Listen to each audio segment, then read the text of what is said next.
രാജ്യത്തെ ബി.ജെ.പി. നിരന്തരം തെരഞ്ഞെടുപ്പുകളിൽ ജയിക്കുന്നത് EVM അട്ടിമറിയിലൂടെയാണെന്ന് പ്രതിപക്ഷവും കോൺഗ്രസും നിരന്തരം കുറ്റപ്പെടുത്തുന്നുണ്ട്. ഇക്കഴിഞ്ഞ മഹാരാഷ്ട്ര തെരഞ്ഞെടുപ്പിലും വ്യാപകമായ ക്രമക്കേടുകൾ നടന്നു എന്നുള്ള ആരോപണം ഇപ്പോഴും എയറിലുണ്ട്. അതിനിടയിലാണ് ഇപ്പോൾ അമേരിക്കയിൽ നാഷണൽ ഇൻ്റലിജൻസ് മേധാവി തുളസി ഗബാർഡ് ഒരു നിർണായകമായ പ്രതികരണം നടത്തിയിരിക്കുന്നത്.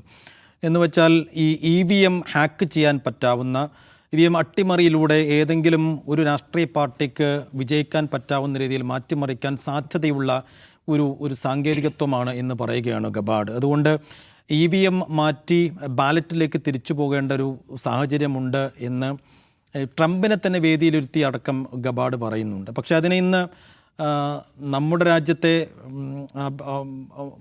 ആഭ്യന്തര മന്ത്രാലയമൊക്കെ തള്ളിയിട്ടുണ്ട്. അങ്ങനെയല്ല, ഇവിടെ അതിൻ്റെ വിശ്വാസ്യത മുഴുവൻ പരിശോധിച്ചതിന് ശേഷമാണ് വെച്ചാൽ സുപ്രീം കോടതി അടക്കം അതിൻ്റെ വിശ്വാസ്യത കൃത്യമായി പരിശോധിച്ചതിന് ശേഷമാണ് നമ്മൾ ഈ EVM മെഷീനുകൾ തെരഞ്ഞെടുപ്പിന് വേണ്ടി സജ്ജമാക്കുന്നത്. അതുകൊണ്ട് അങ്ങനെ ഒരു സംശയത്തിന് ഇടയില്ല എന്ന് ഇന്ത്യയുടെ ഒരു പ്രതികരണം അക്കാര്യത്തിൽ വന്നിട്ടുണ്ട്. അപ്പോൾ അമേരിക്കക്കും EVM വേണ്ട എന്നുള്ളൊരു വിഷയമാണ് നമ്മൾ അവസാനമായി സംസാരിക്കുന്നത്. ഈ പ്രതികരണം കേട്ടപ്പോൾ നൗഫൽ എന്ത് തോന്നി?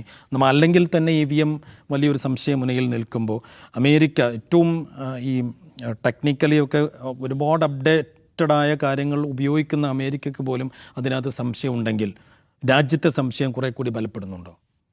ഈ നിശ്ചിതമായ ഇടവേളകളിൽ ഈ EVM ചർച്ചയാവുന്നുണ്ട് രാജ്യത്ത്. ഇപ്പോൾ ഏറ്റവും ഒടുവിലായി ചർച്ച ആയത് ഒന്ന് ഈ തുളസി ഗബാർഡിൻ്റെ ഈ പ്രസ്താവനയും ഒപ്പം അഹമ്മദാബാദ് നടന്ന AICCയുടെ സമ്മേളനത്തിലുള്ളത്.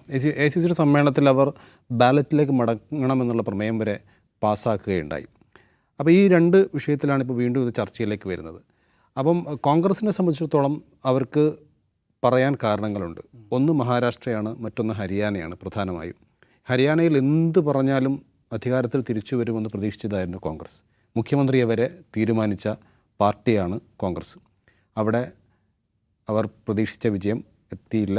അതേപോലെ തന്നെ മഹാരാഷ്ട്ര ഒരു വലിയ വിജയം നേടാൻ കഴിയുമെന്നവർ പ്രതീക്ഷിച്ചിരുന്നു. ഏറ്റവും ചുരുങ്ങിയത് തൊട്ടടുത്ത് വരെയെങ്കിലും എത്താൻ പറ്റുമെന്നവർ പ്രതീക്ഷിച്ചിരുന്നു. അതും നടന്നില്ല. ഈ രണ്ട് സംസ്ഥാനങ്ങളിലെയും തെരഞ്ഞെടുപ്പ് അവരെ വല്ലാതെ വ്യാകുലപ്പെടുത്തുന്നുണ്ട്. രണ്ടിടത്തും എന്തോ കൃത്രിമം നടന്നു എന്നാണ് അവർ പരാതിപ്പെടുന്നത്. പക്ഷേ ആ പരാതിയിൽ തന്നെ ചില പ്രശ്നങ്ങളുണ്ട്. കൃത്യമായ തെളിവുകൾ എന്താണ് എന്ന് ഹാജരാക്കാൻ ഇവരുടെ അടുത്തൊന്നുമില്ല. പ്രധാനമായും പറയുന്നത് പോളിംഗ് ശതമാനം പറയുന്നതിൻ്റെ വൈകൽ, കൃത്യമായ സമയത്ത് പോളിംഗ് ശതമാനം പറയുന്നില്ല. ആകെ എണ്ണിയ വോട്ടുകൾ കൃത്യമായി പറയുന്നില്ല. പോളിംഗ് ശതമാനത്തിലെ പൊരുത്തക്കേടുകൾ, ഇങ്ങനെ കുറേ കാരണങ്ങൾ അവർ പറയുന്നുണ്ട്. പക്ഷേ ഈ EVMൽ കൃത്രിമം നടക്കുന്നു എന്നുള്ളതിന് കൃത്യമായ തെളിവുകൾ ഹാജരാക്കാൻ കോൺഗ്രസ്സിന് സാധിക്കുന്നില്ല. അതോടൊപ്പം തന്നെ ജയറാം രമേശിനെ പോലെയുള്ള ആളുകളൊക്കെയാണ് ഇതിൽ പ്രതികരിക്കുന്നത്. നേരെ മറിച്ച് രാഹുൽ ഗാന്ധി കൃത്യമായ ഒരു ഉറപ്പോടുകൂടി എവിടെയും EVM മെഷീനെതിരെ ആ രീതിയിൽ അദ്ദേഹം പറയുന്നില്ല. അപ്പോൾ കോൺഗ്രസ്സിന് തന്നെ ചില സംശയങ്ങളുണ്ട്. കാരണം ഇത് എങ്ങനെയാണ് അട്ടിമറിക്കപ്പെടുന്നത് എന്ന് കൃത്യമായി പറഞ്ഞു കൊടുക്കാൻ ആർക്കും കഴിയുന്നില്ല എന്നുള്ളതാണ്. ആ ഒരു സന്ദർഭത്തിലാണ് അമേരിക്കയിൽ നിന്ന് ഇത്തരമൊരു വാർത്ത വരുന്നത്. തുളസി ഗബാർഡ് എന്ന് പറഞ്ഞു കഴിഞ്ഞാൽ ട്രംപിൻ്റെ ഏറ്റവും വിശ്വസ്തയായ ഒരാളാണ്. അവർ എന്ന് പറയുന്നാൽ നേരത്തെ ഡെമോക്രാറ്റായിരുന്നു, പിന്നീട് റിപ്പബ്ലിക്കൻ പാർട്ടിയിലേക്ക് മാറിയ ഒരാളാണ്. അദ്ദേഹം 2020 തെരഞ്ഞെടുപ്പിൽ തോറ്റു. ആ തെരഞ്ഞെടുപ്പിൽ കൃത്രിമം നടന്നു എന്നാണ് ട്രംപ് ഇപ്പോഴും വിശ്വസിക്കുന്നത്.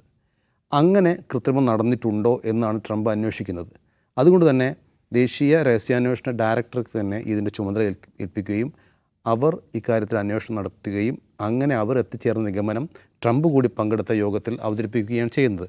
ട്രംപ് പങ്കെടുത്ത യോഗത്തിൽ ഈ കോൺഗ്രസ്സോ അല്ലെങ്കിൽ പ്രതിപക്ഷത്തെ ആരെങ്കിലും ആരോപിക്കുന്നത് പോലുള്ള ആരോപണമായിട്ടല്ല, അവർ തെളിവുകൾ ഹാജരാക്കിക്കൊണ്ടാണ് സംസാരിച്ചത്. അങ്ങനെ തെളിവുകൾ ഹാജരാക്കിക്കൊണ്ട് സംസാരിക്കുമ്പോൾ അതിൽ എന്തെങ്കിലും കാര്യം വേണം. അമേരിക്കയെ പോലുള്ള രാജ്യത്ത് അവിടുത്തെ രഹസ്യാന്വേഷണ മേധാവി ഇത്തരത്തിൽ തെളിവുകൾ ഹാജരാക്കി ഒരു കാര്യം പറയുന്നുണ്ടെങ്കിൽ അതിൽ കാര്യമുണ്ട് എന്നുള്ളത് തന്നെയാണ് സത്യം. പക്ഷേ നമ്മുടെ തെരഞ്ഞെടുപ്പ് കമ്മീഷൻ പറയുന്നത് നമ്മുടെ EVM എന്ന് പറയുന്നത് റിമോട്ട് സെൻസിങ് അല്ലെങ്കിൽ പുറത്തുനിന്ന് നിയന്ത്രിക്കാൻ കഴിയുന്ന ഒരു ഉപകരണമല്ല.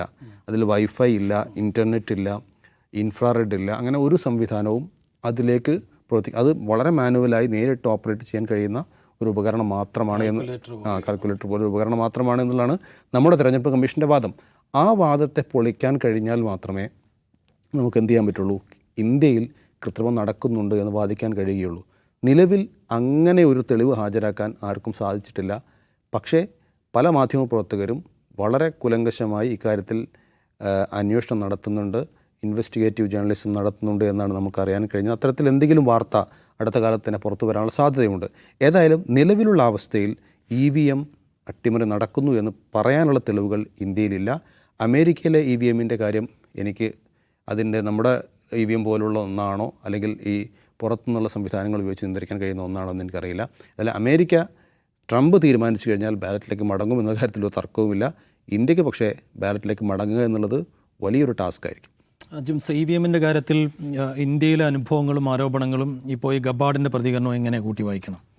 ഇന്ത്യയിലെ പോലെയല്ല, അമേരിക്കയിലെ EVMകളുടെ ഉപയോഗം എന്ന് പറഞ്ഞാൽ മറ്റൊരു രീതിയിലാണ്. അതായത് അവിടുത്തെ ബഹുഭൂരിഭാഗം സംസ്ഥാനങ്ങളിലും ഒരർത്ഥത്തിൽ അല്ലെങ്കിൽ വേറൊരർത്ഥത്തിൽ EVM ഉപയോഗിക്കുന്നുണ്ട്. അത് എങ്ങനെയാണെന്ന് വെച്ചാൽ ഇപ്പോൾ നമ്മൾ ഇന്ത്യയിൽ കാണുന്ന EVM പോലെയല്ല, ഞാൻ വീണ്ടും പറയുന്നത്.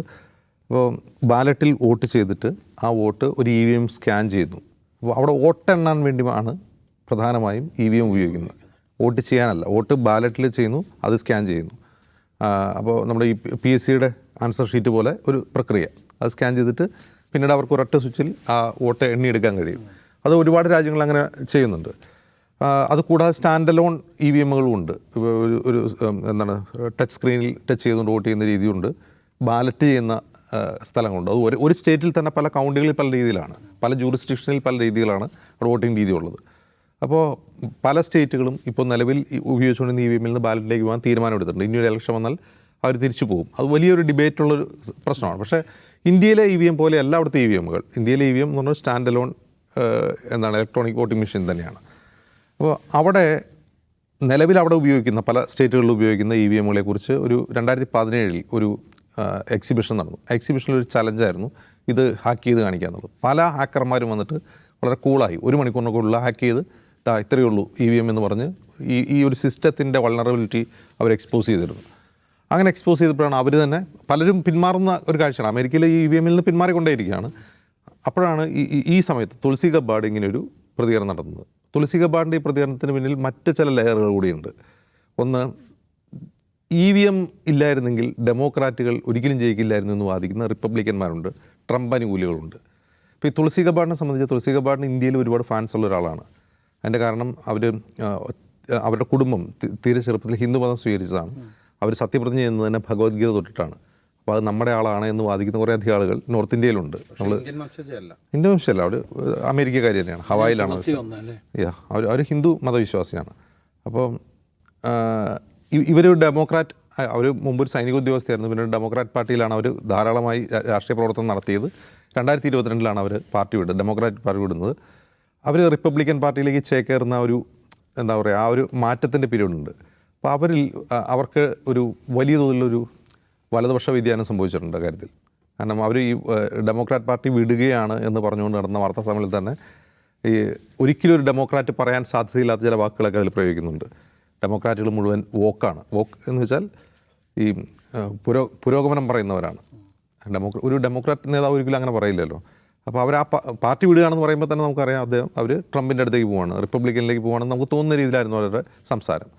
അപ്പോൾ ഈ ഒരു കോൺസ്പിറസി തിയറി ഉണ്ട്, ഡെമോക്രാറ്റുകൾ ജയിക്കുന്നതൊക്കെ ഇങ്ങനെ വോട്ടെടുപ്പിൽ കൃത്രിമം കാട്ടിയിട്ടാണ് എന്ന ഒരു തിയറി വിശ്വസിക്കുന്ന കുറേയധികം ട്രംപ് അനുകൂലികളുണ്ട്. അവരുടെ സെൻറ്റിമെൻറ്റ്സിനെ തൃപ്തിപ്പെടുത്തുക എന്നുള്ളതാണ് യഥാർത്ഥത്തിൽ തുളസി ഗബാർഡിൻ്റെ ഉദ്ദേശം ഉണ്ടായിരുന്നത്. അപ്പോൾ ഇത് മാറ്റി കഴിഞ്ഞാൽ, ബാലറ്റിലേക്ക് പോയി കഴിഞ്ഞാൽ ഇനി ഡെമോക്രാറ്റുകൾ വരില്ല, ഇപ്പോൾ ട്രംപാണ്, ഇനി ട്രംപ് തുടരും എന്നാണ് ആ പറഞ്ഞതിൻ്റെ ഒരു അർത്ഥം. മറ്റൊന്ന്, ഈ ഒരു വിഷയമുണ്ടല്ലോ ഞാൻ പറഞ്ഞില്ല, 2017 ഒരു എക്സിബിഷൻ സീരിയസ് ആയിട്ടുള്ള ഒരു സീരിയസ് ഡിബേറ്റാണ് അമേരിക്കയിൽ. ഇത് ഹാക്ക് ചെയ്യാൻ പറ്റുന്ന ഒന്നാണ് എന്നുള്ളൊരു ഡിബേറ്റ് അവിടെയുണ്ട്. അവരിപ്പോൾ ഇൻ്റലിജൻസിൻ്റെ ഡയറക്ടർ എന്ന നിലയ്ക്ക് തീർച്ചയായിട്ടും അത് അവരുടെ ഒരു ഒഫീഷ്യൽ കൺസേണായി മാറുക സ്വാഭാവികമാണ്.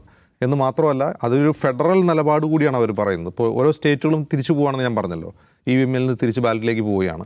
അപ്പോൾ ഫെഡറൽ നിലപാട്, ട്രംപ് അഡ്മിനിസ്ട്രേഷൻ്റെ ഒരു നിലപാടെന്ന നിലയിൽ തുളസി ഗബാർഡിൻ്റെ ഈ വാദത്തെ നമുക്ക് കാണാൻ കഴിയും.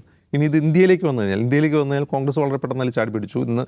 ഇന്ന് ആയിരിക്കണം രൺദീപ് സുർജേവാലയും അതുപോലെ പവൻ ഖേഡയൊക്കെ വളരെ പെട്ടെന്ന് തെരഞ്ഞെടുപ്പ് കമ്മീഷനോട് ആവശ്യപ്പെടുകയാണ്. കാരണം അമേരിക്ക പോലും അങ്ങനെ ചെയ്യുന്നു, നമ്മൾ ചെയ്യുന്നത്. പക്ഷേ ഇന്ത്യയിലെ സിറ്റുവേഷൻ വേറെയാണ്. അവരത് ഹാക്ക് ചെയ്യുന്നതിനെക്കുറിച്ചാണ് ചിന്തിക്കുന്നത്. EVM ഹാക്ക് ചെയ്യുക, ഇന്ത്യയിലേത് യഥാർത്ഥത്തിൽ EVM അട്ടിമറി എന്ന് സംശയിക്കപ്പെടുന്ന കാര്യം ഹാക്കിങ്ങേ അല്ല. നമ്മൾ മനസ്സിലാക്കണം. ഞാൻ ഒരു ഉദാഹരണം പറയാം, ഞാൻ പലവട്ടം അത് പറഞ്ഞിട്ടുണ്ട്. കഴിഞ്ഞ ലോക്സഭാ തെരഞ്ഞെടുപ്പിൽ ലോക്സഭാ തെരഞ്ഞെടുപ്പ് ജോൺപൂർ എന്ന് പറയുന്ന മണ്ഡലം, യു പിയിലെ ജോൺപൂർ മണ്ഡലം. ആ മണ്ഡലത്തിൽ രാത്രി EVM സൂക്ഷിക്കുന്ന സ്ട്രോങ് റൂമിന് കാവൽ നിൽക്കുകയാണ് സമാജ്വാദി പാർട്ടി പ്രവർത്തകർ. രാത്രി 12 മണി കഴിയുമ്പോൾ ഒരു ട്രക്ക് നിറച്ച് EVMുമായിട്ട് ഒരു ലോറി വരുന്നു. ഇവരത് തടഞ്ഞു വയ്ക്കുന്നു. അപ്പോൾ തടഞ്ഞു വെച്ച് കഴിയുമ്പോൾ ഇത് എവിടെ നിന്ന് വന്നു, എന്തിനു കൊണ്ടുവന്നു എന്നൊന്നും ഈ ട്രക്കിലുള്ള ആളുകൾക്ക് പറയാൻ കഴിയുന്നില്ല. അവർ ജില്ലാ കളക്ടറെ വിളിക്കുന്നു. കളക്ടർ ഓടി വരുന്നു. കളക്ടർ ഓടി വരുമ്പോൾ പറഞ്ഞു അത് ഇങ്ങോട്ട് കൊണ്ടുവന്നതല്ല, സ്ഥലം മാറിപ്പോയതാണ്, വേറെ സ്ഥലത്തേക്ക് കൊണ്ടുപോകാനാണെന്ന്. ആ മറുപടി തൃപ്തിയായി തോന്നുന്നുണ്ട് സൈഫുദ്ദീന്? ഇല്ല. അപ്പോൾ അതിനർത്ഥം എവിടെയൊക്കെ EVM ഉണ്ട്. നമ്മൾ EVM എവിടെ നിന്നൊക്കെ കാണുന്നു? സിറ്റിംഗ് MLAയുടെ വണ്ടിയിൽ നിന്ന് കാണുന്നു, വഴിയിൽ ഉപേക്ഷിച്ച നിലയിൽ കാണുന്നു. ലക്ഷക്കണക്കിന് EVMകൾ കാണാനില്ല എന്നൊരു ഹർജി കോടതിയിൽ വരുന്നു. EVM തെരഞ്ഞെടുപ്പ് കമ്മീഷനിൽ അതില്ല എന്ന് വരുന്നു. അപ്പോൾ നമ്മളിവിടെ ശ്രദ്ധിക്കേണ്ട കാര്യം ഇന്ത്യയിലെ EVM ഹാക്ക് ചെയ്യുമോ ഇല്ലയോ എന്നുള്ളതല്ല നമ്മൾ ചർച്ച ചെയ്യേണ്ടത്. യഥാർത്ഥത്തിൽ ഇന്ത്യയിൽ നടക്കുന്ന തെരഞ്ഞെടുപ്പ് അട്ടിമറി നടക്കുന്നുണ്ടെങ്കിൽ അതെങ്ങനെയാണ് നടക്കുന്നത്? കഴിഞ്ഞ ലോക്സഭാ തെരഞ്ഞെടുപ്പിന് ശേഷം നിരവധി മാധ്യമ സ്ഥാപനങ്ങൾ ഒരു എന്താണ് പറയുക ഓൺ ഗ്രൗണ്ട് റിസർച്ചിലൂടെ പുറത്തു കൊണ്ടുവന്ന ചില കാര്യങ്ങളുണ്ട്. അത് ചെറിയ മാർജിനിൽ ജയിക്കുന്ന മണ്ഡലങ്ങളെ മാത്രം അവർ സോർട്ട് ഔട്ട് ചെയ്തിട്ട് ആ മണ്ഡലങ്ങളുടെ വോട്ടിംഗ് പാറ്റേൺ എന്താണെന്ന് അവർ പഠിച്ചു. നോക്കുമ്പോൾ BJP ചെറിയ മാർജിനിൽ ജയിക്കുന്ന എല്ലാ മണ്ഡലങ്ങളിലും ആ മണ്ഡലങ്ങളിലെ ബൂത്തുകളിൽ പ്രതിപക്ഷത്തിന്, ഇന്ത്യ മുന്നണിക്ക്, അത് ആം ആദ്മി പാർട്ടി ആവട്ടെ, കോൺഗ്രസ് ആവട്ടെ, ഏത് പാർട്ടി ആവട്ടെ, അവർക്ക് ബൂത്തിലിരിക്കാൻ ആളില്ല. ഇതൊരു സീരിയസ് പ്രശ്നമാണ്. ഈ ബൂത്തിലിരിക്കാൻ ആളില്ലെങ്കിൽ നടക്കുന്ന കാര്യം അവിടെ കള്ളവോട്ട് ചെയ്യുന്നുള്ളതല്ല പ്രശ്നം. ബൂത്തിലിരിക്കാൻ ആളില്ലാത്ത പാർട്ടിക്ക് ആ പാർട്ടിക്ക് ആളുടെ അടുത്ത് പോയി വോട്ട് ചോദിച്ച് വോട്ട് ചെയ്യിപ്പിക്കാൻ കഴിയില്ല, ഒരു കാര്യം. രണ്ട്, ആ പാർട്ടികൾക്ക് ഈ EVMകൾ സൂക്ഷിച്ചു വെച്ചാൽ സ്ട്രോങ് റൂമിന് കാവൽ നിൽക്കാൻ ആളുണ്ടാവില്ല. ഈ പാർട്ടികൾക്ക് അവിടെ ഒരു കൃത്രിമം നടന്നു കഴിഞ്ഞ് ആഴ്ചകൾ കഴിഞ്ഞ് അത് കൺഫേം ചെയ്യാൻ പറ്റൂ. എക്സാമ്പിൾ മഹാരാഷ്ട്രയിൽ പരക്കെ തെരഞ്ഞെടുപ്പ് അട്ടിമറി നടന്നുള്ള വ്യാപകമായി റിപ്പോർട്ട് ചെയ്യപ്പെട്ട കാര്യമാണ്. കോൺഗ്രസ് എപ്പോഴാണ് അംഗീകരിക്കുന്നത്? കോൺഗ്രസ് EVMനെതിരെ സംസാരിച്ചു വന്നപ്പോഴാണ് ഖാർഗെ പോലും EVM വേണ്ട, ബാലറ്റ് വേണ്ടെന്ന് പറയുന്നത് അഹമ്മദാബാദ് സമ്മേളനത്തിലാണ് കഴിഞ്ഞ ദിവസം. അതവർ ഉൾക്കൊള്ളുന്നില്ല. ഹരിയാനയിൽ ഇത് നടന്നു എന്ന് പലരും ചൂണ്ടിക്കാട്ടുമ്പോഴും കോൺഗ്രസ് അതുകൊണ്ട് ചെയ്യുന്നുണ്ടായിരുന്നില്ല. മഹാരാഷ്ട്രയിൽ ഇത് അട്ടിമറി സംഭവിച്ചിട്ടുണ്ട്. അവിടെ വോട്ടർ പട്ടികയിൽ കൃത്രിമം നടത്തിയാൽ അത് കണ്ടുപിടിക്കാൻ അവിടെ ബൂത്തിലാൾ വേണ്ടേ? ഈ വോട്ടർ പട്ടിക ഒന്ന് വായിച്ച് നോക്കിയിട്ടാ ഈ വോട്ടർമാർ ഇവിടെ ഉള്ളതല്ലോ എന്ന് സംശയിക്കാൻ അവിടെ പ്രവർത്തകർ വേണ്ടേ? അപ്പോൾ യഥാർത്ഥത്തിലുള്ള പ്രശ്നം EVM ഹാക്ക് ചെയ്യുന്നു എന്നുള്ളതോ EVMൽ കൃത്രിമം നടന്നു എന്നുള്ളതല്ല. ഇങ്ങനെ കൃത്രിമം നടന്നാൽ അത് കണ്ടെത്താൻ ബൂത്ത് ലെവലിൽ ആളില്ലാത്ത പാർട്ടികൾക്ക് തെരഞ്ഞെടുപ്പ് ജയിക്കാൻ കഴിയില്ല എന്ന യാഥാർത്ഥ്യം ഈ ഇന്ത്യ മുന്നണിയിലെ കക്ഷികൾ മനസ്സിലാക്കിയേ നിർത്തിയുള്ളൂ.